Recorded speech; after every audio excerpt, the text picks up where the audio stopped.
Jagan Sattipalli tour వారు police ఆంక్షలు పెడుతున్నారు అని చెప్పి అంబటి రాంబాబు గారు మాట్లాడడం, కావాలని చెప్పి జగన్ టూర్ను అడ్డుకుంటున్నారు అని.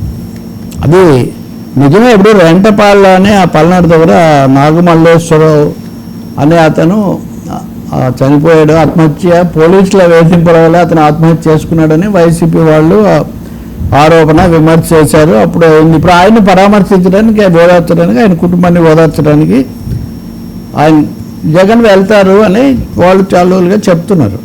అయితే నిన్న మొన్న నుంచి మొన్న పొదిలేప్పుడు మనం చూసాము, అది ఒక పెద్ద వారైంది. వాస్తవంగా మనం అప్పుడు దాన్ని తీవ్రంగా కూడా మనం మాట్లాడాము. పొగాకు రైతులు వెళ్తారు, దాని మీద అంత చేయడం ఎందుకని ఇప్పటికి వచ్చేసరికి ముందుగానే ఒక తీవ్రమైన రంగం టెన్షన్ స్పాట్గా తయారైంది. ఆ పోలీస్ ఎస్పీ ఆయన శ్రీనివాసరావు గారు అని ఆయన ఉదయం కూడా మాట్లాడుతున్నారు. మాకు ఇలా అడిగారు, మేము మాజీ ముఖ్యమంత్రి ఇట్లా రావడానికి మాకేం అభ్యంతరం లేదు, కానీ ఆయనతో పాటు ఒక 3-4 కాన్వాయ్ కార్లు, ఒక 100 మంది మనుషులను మేము అనుమతిస్తాము.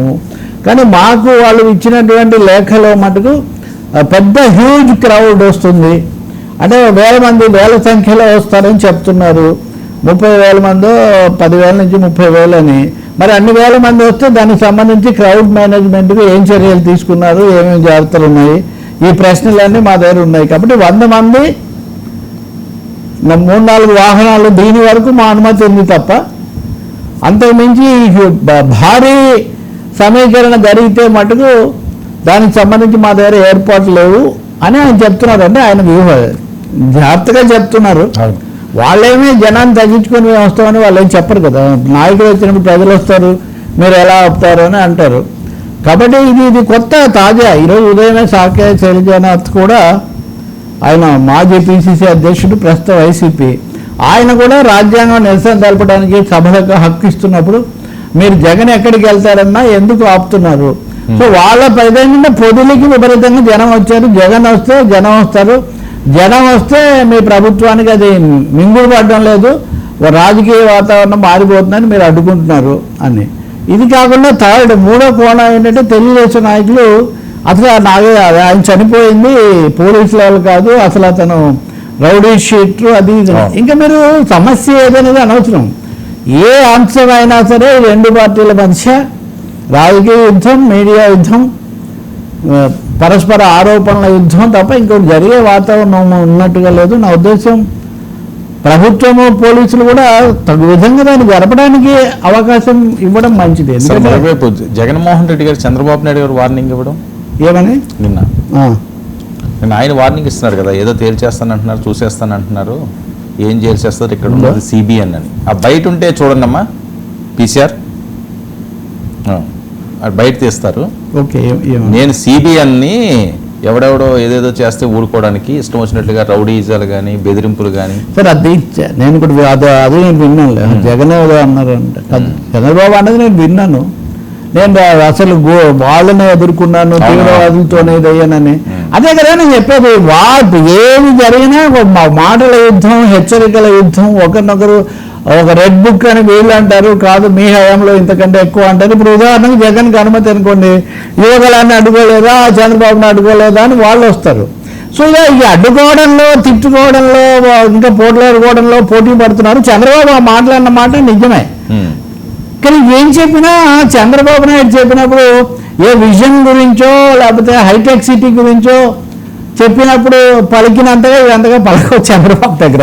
ఆయన మధ్య 1-2 సార్లు హెచ్చరికలు చేస్తున్నారు. ఆయన ఇవన్నీ ఏమీ లేకుండా రాజకీయం 4 సార్లు ముఖ్యమంత్రి విశాఖపట్నంలో మాట్లాడారు. అవునండి, విశాఖపట్నంలో మాట్లాడారు. నిజానికి విశాఖపట్నానికి ఎందుకు వెళ్ళారు సార్? మీరు యోగా గురించి వెళ్ళారు సార్. యోగా అనేది ఈ దేశానికి కొత్తదైనట్టు అసలు అంత ఫోకస్, అంతమంది శాసనసభ్యులు విశాఖ ముక్కును కాపాడడానికి ఇందులో ఒక 10వ వంతు చూపించుంటే ప్రజలు ఎంతో సంతోషించుండేవాళ్ళు. ఈ యోగా హడావుడు మోడీని మెప్పించడానికి తప్ప రాష్ట్రానికి కానీ దేశానికి కానీ దీనివల్ల కలిగే ఉపయోగం ఏం లేదు. యోగా ఇప్పుడేంటి సార్, పతంజలి కాలం నుంచి యోగ శాస్త్రం ఈ దేశంలో ఉంది. ఇంకా ఎవరికైనా డౌట్ ఉంటే బాబా రామ్దేవ్ లాంటి వాళ్ళు అటు ఇటు తిప్పి ఇవన్నీ చూపించారు. మోడీ గారికి ఆయనకు పెద్ద దోస్తు. ఇంతకు ఆ సభలో ఇదే కాకుండా యోగా ఎలా జయప్రదం చేయాలి, ఎక్కువ మంది ఎలా పాల్గొనాలి, ఎన్ని క్యాంపులు పెట్టాలి, ఏదో కనీసం బండా సత్యనారాయణ ఒక ఆయన కొన్ని సూచనలు చేస్తున్నాడు. ఆయన ఏం చేశాడు తెలుసా? అసలు సూచన నిజంగా క్షేత్రస్థాయి వాస్తవాలకు పైపైన ఆయన ఏమన్నా సార్ స్కూళ్ళల్లో ఫిజికల్ ఎక్సర్సైజ్ డ్రిల్ పీరియడ్ తీసేశారు సార్. ప్రైవేట్ స్కూళ్ళల్లో అసలు ఆ ఊచే ఎత్తడం లేదు సార్. అసలు ఆరోగ్యం మనం యోగా గురించి క్లాసులు పెట్టడం కంటే పిల్లలకు రోజువారీగా ఫిజికల్ ఎడ్యుకేషన్ కసరత్తులు వ్యాయామం చేయించాలని నిజంగా జరగాల్సింది. మీరు ప్లే గ్రౌండ్ తీసేస్తారు, మీరు ఇంకొకటి చేసేస్తారు, యోగా యోగా అక్కడే ఈ హెచ్చరిక చేశాడు. నేను పెద్ద పెద్ద వాళ్ళని ఎదుర్కొన్నాను. ఎదుర్కోండి సార్, తప్పకుండా మీరు ఎదుర్కోండి.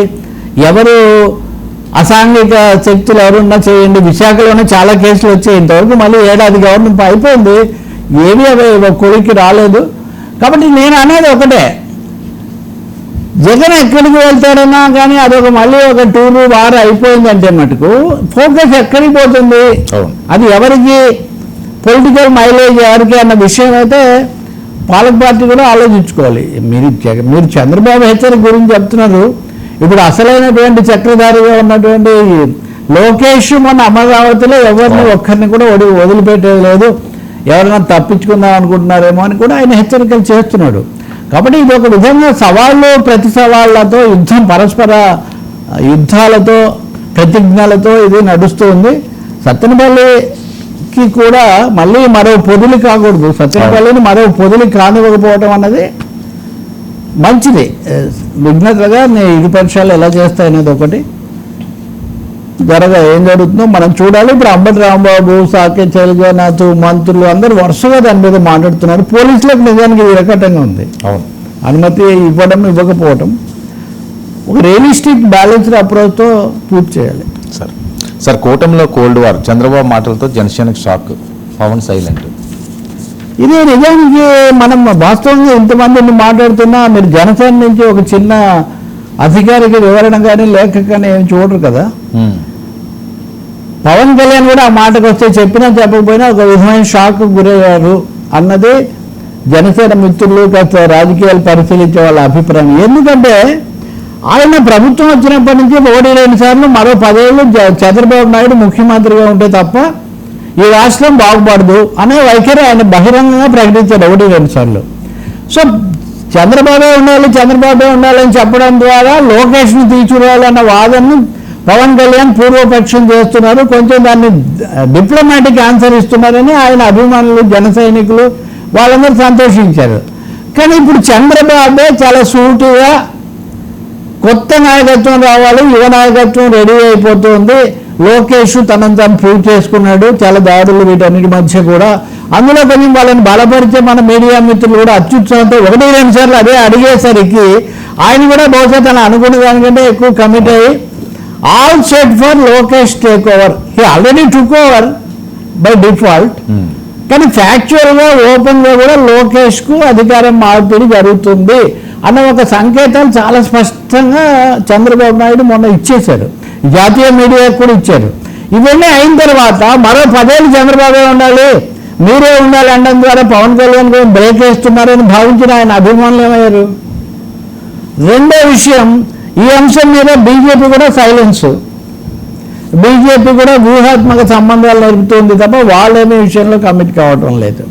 కాబట్టి ఈ నేపథ్యంలో జన సైనికులు వచ్చేసరికి సీఎం అని అరుస్తున్నటువంటి జన సైనికులు, మీరు ఓట్లు వేస్తే నేను సీఎం అవుతాను కానీ మీరు ఇక్కడ స్లోగన్స్ ఇస్తే నేను సీఎం అవునని పవన్ కళ్యాణ్ 1-2 సార్లు కుండ బద్దలు కొట్టి మరీ చెప్పారు.